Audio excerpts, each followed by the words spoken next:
Friends, എല്ലാവർക്കും നമസ്കാരം. നമ്മുടെ ഇഷ്ടപരമ്പരയുടെ വരാൻ പോകുന്ന ചില വിശേഷങ്ങളിലേക്ക് ഏവർക്കും സ്വാഗതം. അങ്ങനെ കൃഷ്ണമംഗലത്ത് എല്ലാവരും കൂടി ഒത്തുചേർന്ന് ധർമ്മന്റെ ഭാവി കാര്യങ്ങളെ പറ്റിയൊക്കെ സംസാരിച്ചുകൊണ്ടിരിക്കുകയാണ് കേട്ടോ.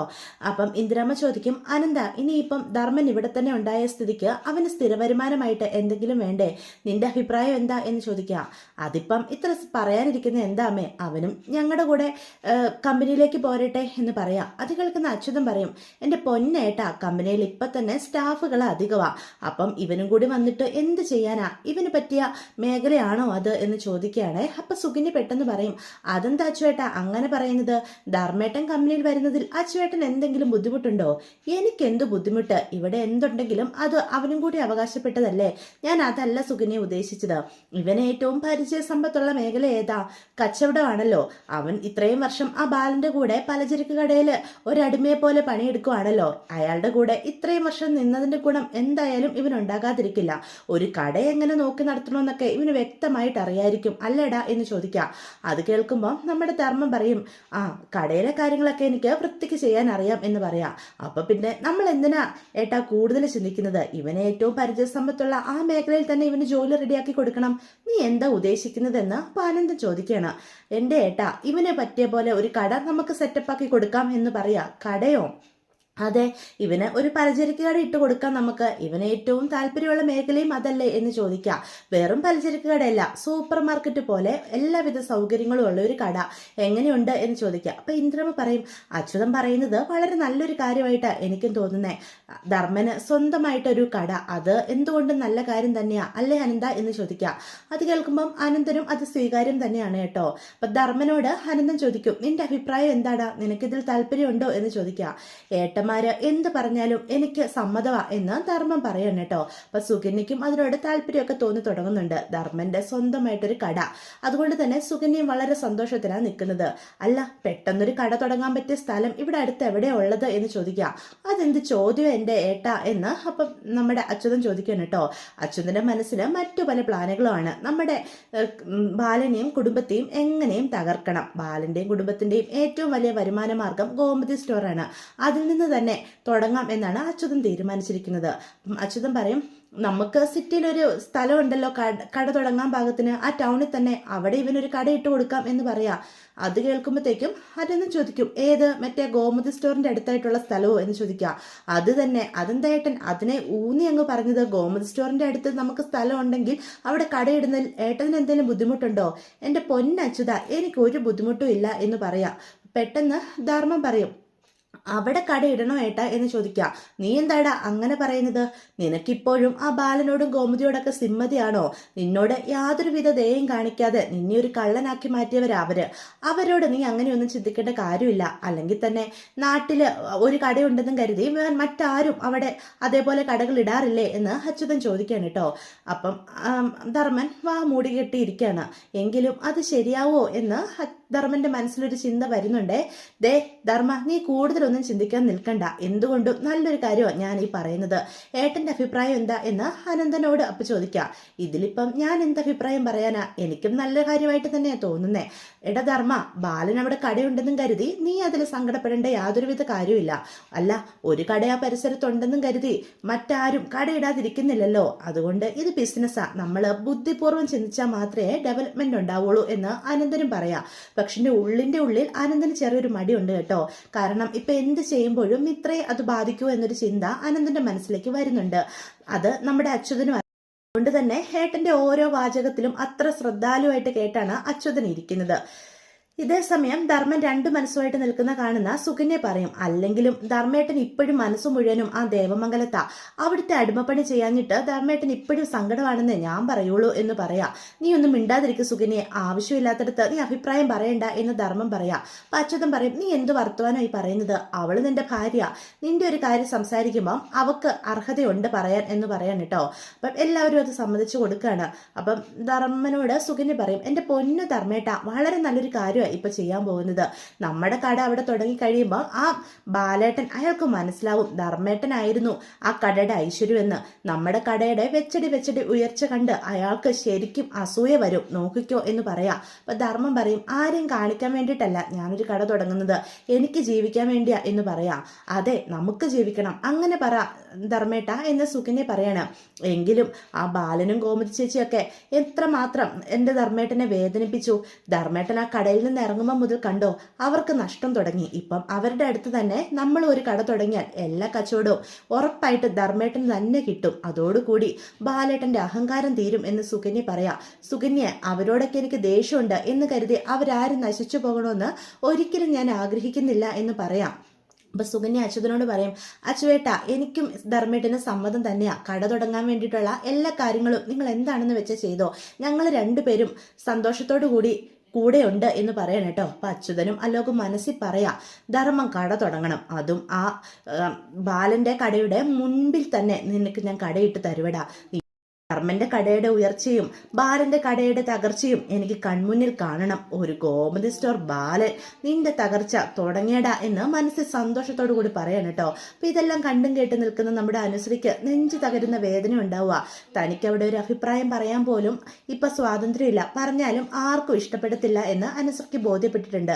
കാരണം ഇപ്പം അമ്മമ്മ വരെ കൃഷ്ണമംഗലത്തുള്ളവരുടെ പക്ഷത്താണ്. അല്ലെങ്കിൽ തെറ്റായിട്ട് ആരെങ്കിലും എന്തെങ്കിലും പറഞ്ഞാൽ അമ്മമ്മയെങ്കിലും അതിനെ ചോദ്യം ചെയ്തേനെ.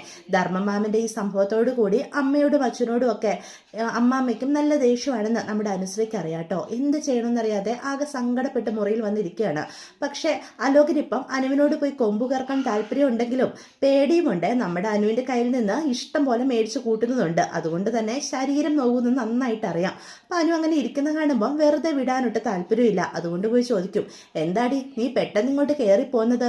അവിടെ ഇത്ര കാര്യമായിട്ട് ചർച്ച നടക്കുമ്പം നീ മാത്രം മാറി നിന്നാലേ അത് തീരെ ശരിയല്ല എന്ന് പറയാം. ദേ അലോകെ, അല്ലെങ്കിൽ തന്നെ ഞാൻ ദേഷ്യത്തിലാണ് നിൽക്കുന്നത്, അതിന്റെ കൂടെ എന്നെ ദേഷ്യം പിടിപ്പിക്കാനായിട്ട് അതും ഇതും പറഞ്ഞുകൊണ്ട് നീ വരരുത്. എനിക്ക് മനസ്സിലാവുന്നുണ്ട് മാമന് കടയിട്ട് കൊടുക്കുന്നതിനേക്കാൾ എൻ്റെ അച്ഛനോടും അമ്മയോടും ഉള്ള വൈരാഗ്യമാണ് നിന്റെ അച്ഛൻ്റെ അമ്മയുടെ ഒക്കെ മനസ്സിലുള്ളത്. അതുകൊണ്ട് തന്നെയല്ലേ അവിടെ തന്നെ ഞങ്ങളുടെ കടയുടെ മുന്നിൽ തന്നെ സ്റ്റോർ ഇടാൻ നിങ്ങളെല്ലാവരും കൂടി മാമനെ നിർബന്ധിച്ചത് എന്ന് ചോദിക്കുക. അതേടി, നീ മനസ്സിലാക്കി കളഞ്ഞല്ലോ. അതുകൊണ്ട് തന്നെയാ നിങ്ങളുടെ ആ ഗോമതി സ്റ്റോർ ഉണ്ടല്ലോ, ആ പെട്ടിക്കടയുടെ മുന്നിലെ കണ്ടോ ചെറിയ ചെന്നല്ലോ ഒന്നാം തരം വലിയൊരു സൂപ്പർ മാർക്കറ്റ് പോലത്തെ കട തന്നെ അങ്ങ് തുടങ്ങും.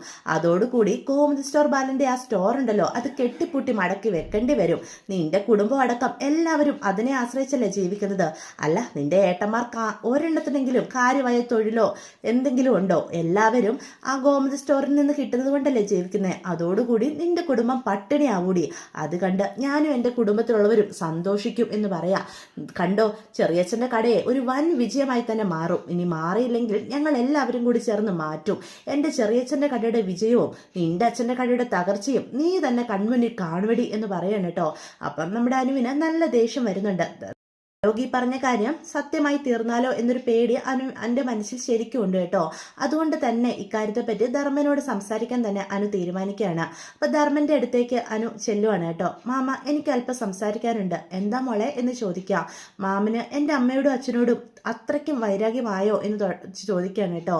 അപ്പം ധർമ്മൻ ഒന്നും പറയില്ല കേട്ടോ. അല്ലെങ്കിൽ ഗോമതി സ്റ്റോറിന്റെ മുന്നിൽ തന്നെ ഒരു കട തുടങ്ങാനായിട്ട് മാമൻ ഒരിക്കലും സമ്മതിക്കില്ലല്ലോ എന്ന് ചോദിക്കാം. ഞാൻ എൻ്റെ സമ്മതം അറിയിച്ചതല്ലേ, ആരെ മനഃപൂർവ്വം ദ്രോഹിക്കാൻ വേണ്ടിയിട്ടൊന്നുമല്ല ഞാൻ കട തുടങ്ങാൻ സമ്മതിച്ചത്.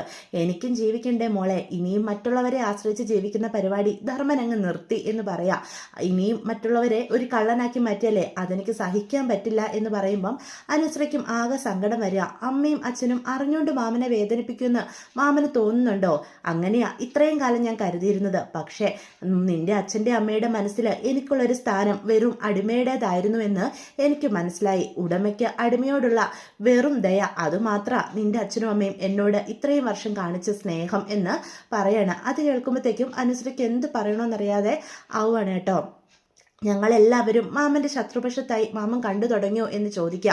മോളെ, ഞാൻ ആരെയും ശത്രുവായിട്ട് കാണുന്നില്ല. പക്ഷേ ഇനി ദേവമംഗലത്തുള്ളവരുമായിട്ട് ഒരു സമാധാനപരമായ ജീവിതം അതെനിക്ക് ഉണ്ടാവത്തില്ല എന്ന് പറയാം. അത്രയേറെ മുറിവേറ്റുകൊണ്ടാണ് ആ വീടിൻ്റെ പടി ഞാൻ ഇറങ്ങിയത് എന്ന് പറഞ്ഞ് ധർമ്മൻ അവിടെ നിന്ന് പോവാണ് കേട്ടോ. അപ്പോൾ സുകന്യ ഇതെല്ലാം അനു സംസാരിക്കുന്നത് കേൾക്കുന്നുണ്ട്. അനുവിൻ്റെ അടുത്തേക്ക് ചെല്ലുക.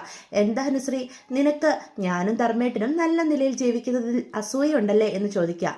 ചേച്ചി കൂടുതലൊന്നും പറയണ്ട. ചേച്ചിയുടെ സ്വഭാവം എന്താണെന്ന് എനിക്കറിയാവുന്നത് പോലെ മറ്റാർക്കും അറിയില്ലല്ലോ. ഇപ്പോഴും ചേച്ചിയെ പറ്റിയുള്ള സത്യങ്ങളൊന്നും ധർമ്മമാമൻ അറിയില്ല. എന്താ ഞാനത് മുഴുവനും പറയണോ എന്ന് ചോദിക്കുക. അപ്പൊ സുകന്യയുടെ പത്തി ഒന്ന് താഴുവാണ് കേട്ടോ. അവിടെ നിന്ന് അങ്ങോട്ട് പോവാണ്. എന്തായാലും നമ്മൾ ദേവമംഗലത്തും എല്ലാവരും ഈ കാര്യം അറിയുന്നുണ്ട്. അത് കേൾക്കുമ്പോഴത്തേക്കും ബാലനാണെങ്കിൽ നല്ല ദേഷ്യം വരിക. കണ്ടോ, അവൻ എന്നോടുള്ള വാശി തീർക്കാൻ വേണ്ടിയാ നമ്മുടെ കടയുടെ മുന്നിൽ തന്നെ കട തുടങ്ങുന്നത് എന്ന് പറയാം. അത് കേൾക്കുന്ന മീന് പറയും, അച്ഛൻ എന്തിനിങ്ങനെ ദേഷ്യപ്പെടുന്നത്? അല്ലെങ്കിൽ തന്നെ ഒരു നാട്ടിൽ ഒരു പലചരക്ക് കടയാണോ ഉണ്ടാവത്തുള്ളൂ? എത്ര കടകൾ ഉണ്ടാവും? ആരൊക്കെ വന്നാലും ഗോമതി സ്റ്റോറിനൊരു നിലയും വിലയുമുണ്ട്. അതൊരിക്കലും തകരാൻ പോകുന്നില്ല. അച്ഛന് സ്ഥിരമായിട്ട് കിട്ടിക്കൊണ്ടിരുന്ന എത്രയോ കസ്റ്റമേഴ്സ് ഉണ്ട്, അവരെ കിട്ടുകയും ചെയ്യും എന്ന് പറയാം. അപ്പോൾ ഗോമതിയാണ് പറയും, എങ്കിലും അവൻ്റെ മനസ്സിൽ നമ്മളോടൊക്കെ ഇത്രയും ദേഷ്യം ഉണ്ടായി തുടങ്ങിയോ എന്ന് ചോദിക്കാം. അപ്പം ആകാശ് അവിടെ നിന്ന് പറയും, അല്ല മാമനെ പറഞ്ഞിട്ടും കാര്യമില്ല, അമ്മാതിരിയുള്ള പ്രവർത്തികളാണല്ലോ ഇവിടുന്ന് മാമന് നേരിടേണ്ടി വന്നത് എന്ന് പറയാണ് കേട്ടോ. അപ്പം മീനു ആണെങ്കിൽ നമ്മുടെ ആകാശിനെ കണ്ണുരുട്ടി നോക്കുവാണേ. എങ്കിലും നമ്മുടെ കടയെ തകർത്തുകൊണ്ട് ഇങ്ങനൊരു തീരുമാനത്തിന് ധർമ്മൻ ഒരിക്കലും കൂട്ടുനിൽക്കുമെന്ന് ഞാൻ കരുതിയില്ല എന്ന് പറയാണ്. നമ്മുടെ കടയെ തകർക്കാനേ ആർക്ക് സാധിക്കില്ല എന്ന് അപ്പം ബാലൻ പറയാം. അവൻ എന്താണെന്ന് വെച്ചാൽ ചെയ്യട്ടെ. കൃഷ്ണമംഗലത്തുള്ളവരോട് ചേർന്ന് ദേവമംഗലത്തോട് പ്രതികാരം വീട്ടാൻ ഇപ്പം മുന്നിൽ തന്നെ അവനാണല്ലോ നിൽക്കുന്നത് എന്ന് പറയാണ്. എൻ്റെ സ്നേഹം അതൊന്നും ഒരിക്കലും മനസ്സിലാക്കാൻ അവന് സാധിച്ചിട്ടില്ല. അല്ലെങ്കിൽ ഇങ്ങനൊരു പ്രവൃത്തി അവൻ ചെയ്യുവോ? പുകഞ്ഞ കൊള്ളി പുറത്ത് എന്നും പറഞ്ഞ് ബാലൻ കയറി പോവാ. എന്തായാലും ധർമ്മനോട് ഇതിനെപ്പറ്റി സംസാരിക്കാൻ തന്നെ ഗോമതി തീരുമാനിക്കുകയാണ്. അതുകൊണ്ട് തന്നെ പിറ്റേ ദിവസം മുറ്റത്തേക്ക് ഇറങ്ങി ചെല്ലുക. അപ്പോൾ ധർമ്മൻ അവിടെ നിൽക്കുന്ന കാണുമ്പോൾ പതിയെ അവനെ വിളിക്കുക. എന്താ സംസാരിക്കാനുള്ളത് എന്ന് ധർമ്മൻ അപ്പോൾ അടുത്ത് ചെന്ന് ചോദിക്കുക. നീ ചേച്ചിയെന്ന് വിളിക്കാൻ പോലും നിനക്കിപ്പോൾ ബുദ്ധിമുട്ടായി തുടങ്ങിയോടാ എന്ന് ചോദിക്കുക. ചേച്ചിക്ക് എന്താ പറയാനുള്ളത് എന്ന് അപ്പോൾ ധർമ്മൻ വീണ്ടും ചോദിക്കുക. നീ കടയിടാൻ പോവുകയാണെന്ന് അറിഞ്ഞല്ലോ. ആ അതെ, അവിടെയുള്ളവരും അറിഞ്ഞോ? അല്ല, എനിക്കും ജീവിക്കണ്ടേ ചേച്ചി? എന്നും വല്ലവരുടെയൊക്കെ കീഴിൽ ജീവിച്ചു കഴിഞ്ഞാലേ ഞാൻ വീണ്ടും കള്ളൻ എന്നുള്ള പേരൊക്കെ കേൾക്കേണ്ടി വന്നാലോ? അതുകൊണ്ട് സ്വന്തമായിട്ട് എന്തെങ്കിലും തുടങ്ങാമെന്ന് കരുതി. ഏട്ടന്മാർ പറഞ്ഞപ്പം അത് ശരിയാണെന്ന് എനിക്കും തോന്നി. അതിന് ഗോമതി സ്റ്റോറിൻ്റെ മുന്നിൽ തന്നെ നീ കട തുടങ്ങുന്നത് ദേവമംഗലത്തോട് പ്രതികാരം വീട്ടാനല്ലേ എന്ന് ചോദിക്കുക. എനിക്ക് ആരോടും പ്രതികാരമില്ല, ദേഷ്യവും വാശിയും ഒന്നുമില്ല. പക്ഷെ സങ്കടമുണ്ട്. എന്നെ മനസ്സിലാക്കാത്ത ഒരു കൂട്ടം ആൾക്കാരുടെ ഇടയിലാണല്ലോ ഇക്കഴിഞ്ഞ വർഷങ്ങളോളം ഞാൻ ജീവിച്ചത് എന്നുള്ള വേദന. പിന്നെ ആ ഗോമതി സ്റ്റോറിൻ്റെ മുന്നിൽ തന്നെ കടയിടാനൊന്നും ഞാൻ ഏട്ടന്മാരോട് പറഞ്ഞിട്ടില്ല. ഇത് അവരുടെ തീരുമാനമാണ്. അവിടെ സ്ഥലമുണ്ട്, അതുകൊണ്ട് കട അവിടെ ഇടാൻ എളുപ്പമുണ്ടെന്ന് ഏട്ടന്മാർ പറഞ്ഞപ്പം ഞാനും കൂടുതൽ അവരെ ബുദ്ധിമുട്ടിക്കേണ്ടെന്ന് കരുതി. അതിലൊരു തെറ്റുമുണ്ടെന്ന് എനിക്ക് തോന്നുന്നുമില്ല. എന്തെങ്കിലും വേറെ പറയാനുണ്ടോ എന്ന് ഗോമതിയോട് ചോദിക്കുക. അപ്പം ധർമ്മൻ്റെ എടുത്തടിച്ചിട്ടുള്ള ഈ സംസാരം കേൾക്കുമ്പം ഗോമതിക്ക് എന്ത് മറുപടി പറയണമെന്നറിയാതെ അവിടെ നിൽക്കുകയാണ്. എന്നിട്ട് അവിടെ നിന്ന് അങ്ങോട്ട് പോവാണ് കേട്ടോ. അപ്പം ധർമ്മനും അകത്തേക്ക് കയറി പോവാ ഒരു പുച്ഛത്തോടെ. അപ്പം ഇതൊക്കെയാണ് കേട്ടോ വരാൻ പോകുന്ന എപ്പിസോഡിൻ്റെ വിശേഷങ്ങൾ. അങ്ങനെ ധർമ്മൻ കട തുടങ്ങുന്നത് നമുക്ക് കാണാനായിട്ട് കഴിയും. അതെങ്ങനെയാണ് ഗോമതി സ്റ്റോറിനെ ബാധിക്കുന്നതെന്നൊക്കെ വരും എപ്പിസോഡുകൾ നമുക്ക് കാണാൻ കഴിയും കേട്ടോ. അപ്പോൾ ഇതിൻ്റെ തമിഴ് സീരിയലിൽ ഈ രീതിയിലാണ് കഥ പോകുന്നത്. അവിടെ ഇത്രയും നേരത്തെ ധർമ്മൻ വീട്ടിൽ നിന്ന് ഇറങ്ങുന്നില്ല, കുറച്ചുകൂടി കഴിഞ്ഞിട്ടാണ്. പക്ഷേ ഇവിടെ കഥ ഇച്ചിരി വ്യത്യസ്തമായാണ് കൊണ്ടുപോകുന്നത്. അപ്പം എല്ലാവർക്കും ഗുഡ് ബൈ.